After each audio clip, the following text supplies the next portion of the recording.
Hi, it's Cindy Orsted. Welcome to our workshop. I've had a few people ask me for a little bit of background information on how I do some of my projects, my wood projects. So I thought I'd just walk you through a little bit of the process that I do when I'm starting a project. And I'll just kind of go a little bit step by step so you can get an idea of the time and all the different steps that it takes to do something. So I'm going to work on this little project here. It's called the Amazing Grace butterfly, and it's a trivet you can use on your table or counter. I made one of these before. I'm going to make another one. Usually a lot of times I work on 3/4 inch pine boards. This one's going to get planed down, so we're going to head into the workshop and I'll show you what we have to do there. All right, so here we are on the workshop table. First we're going to plane the board.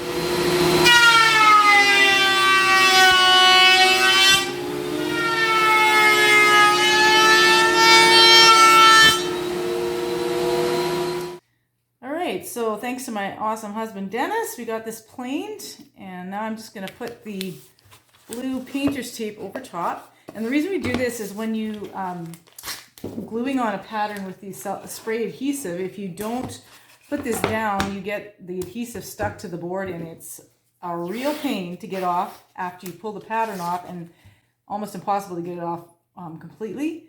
I learned that the hard way. And then I discovered this process, and it's much easier. So we put this painter's tape down. I'll do one more, kind of to cover the area I'm going to be spraying. And then I'm going to open the door and spray outside because it's very smelly stuff. So I'm going to spray. You have to shake the self-adhesive or the spray adhesive for a little bit. And then I'm going to spray right directly on the board where I had taped, and then I'm going to spray a little bit on the back of the paper as well. I'm just going to come over here and open the door, get a little bit of fresh air even though it's winter. Look at that beautiful snow out there. All right, spray outside here. Get a little bit of the adhesive down. It doesn't need a lot. And then I'm going to spray the pattern.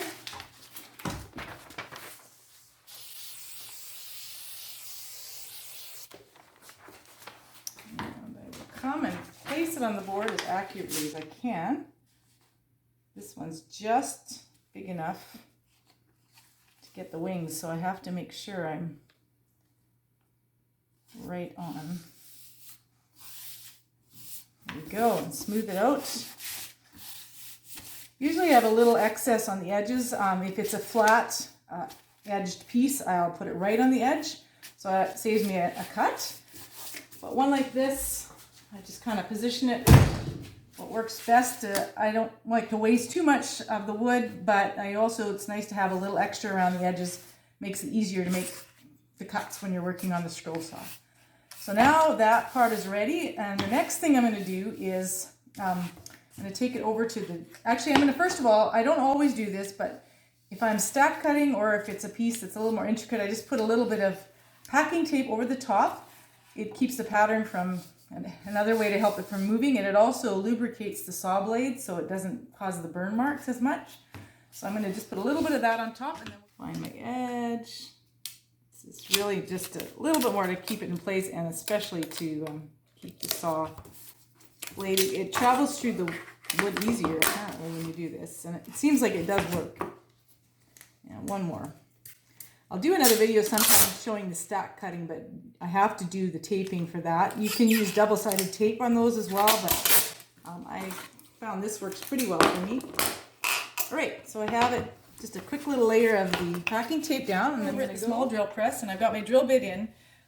Sometimes you need smaller ones and bigger ones depending on the size of the openings. I can do pretty much all of them, I think, with this one.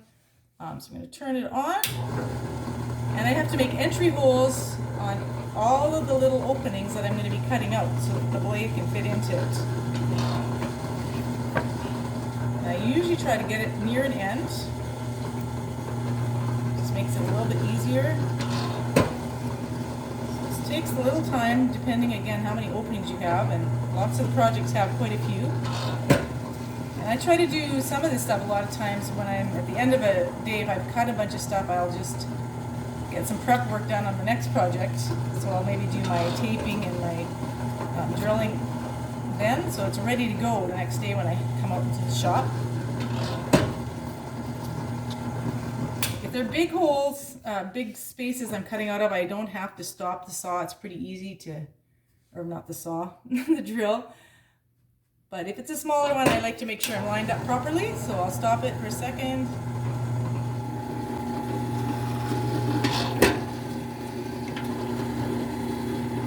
Okay, so just got a few more holes near the center to go. But as you can see, I'm hitting, with my wood, I'm hitting against this post and I can't go any farther to get to these.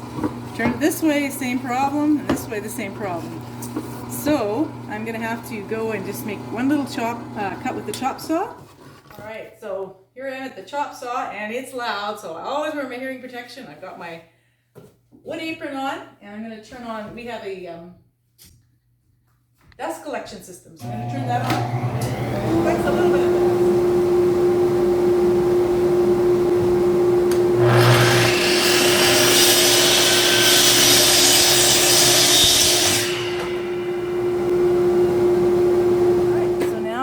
To finish up these last few holes. Just squeaks in there. I do have a really fine drill bit if I need to, but this one works for this project. Just a few more holes. Just keep turning it the best way it works. Alright, so now I have all my holes drilled in my piece, and I'm just going to do a really quick light sand on the back. Just because sometimes when you make the drill entry holes, leaves a little bit of residue and it kind of raises it and it makes it so it doesn't lay flat on the scroll saw table. So I'm just going to do a really quick little pass with the sander, hand sander. Alright, so now I come to my scroll saw and I have a magnifying glass here because my eyes aren't quite what they used to be. But what we do is then I'm gonna, I loosen off the blade and make sure the tension's off. I lift it up. I have a little piece of wood I prop underneath to hold it while I get my piece in place. And you're always, when you're doing scroll sawing, you always start from the center of your project and cut out. Otherwise the wood gets weakened as you cut and then it'll break. So it still can break that way too, but the easiest and the best way is to start cutting from the middle and work your way out. So I'm gonna go to one of the center cuts or openings, and I'm going to get my blade through there. I'm going to lower it, get my blade tightened up, and then I would put the tension on and lower my foot feed.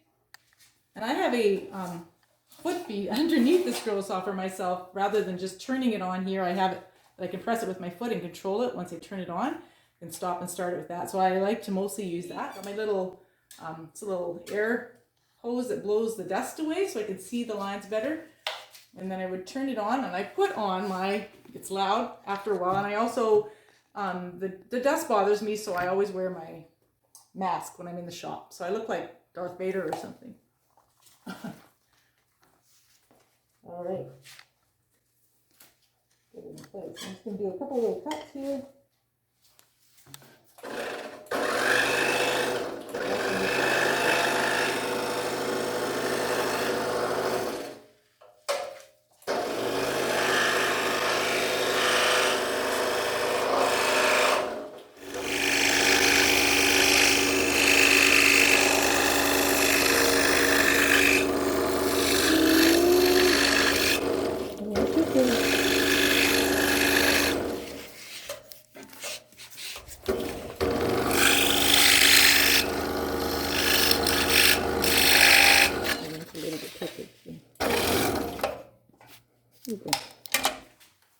So now that I've done that little section, again, I turn it off.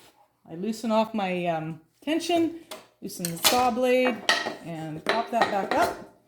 And then I'm going to move it up to the next section.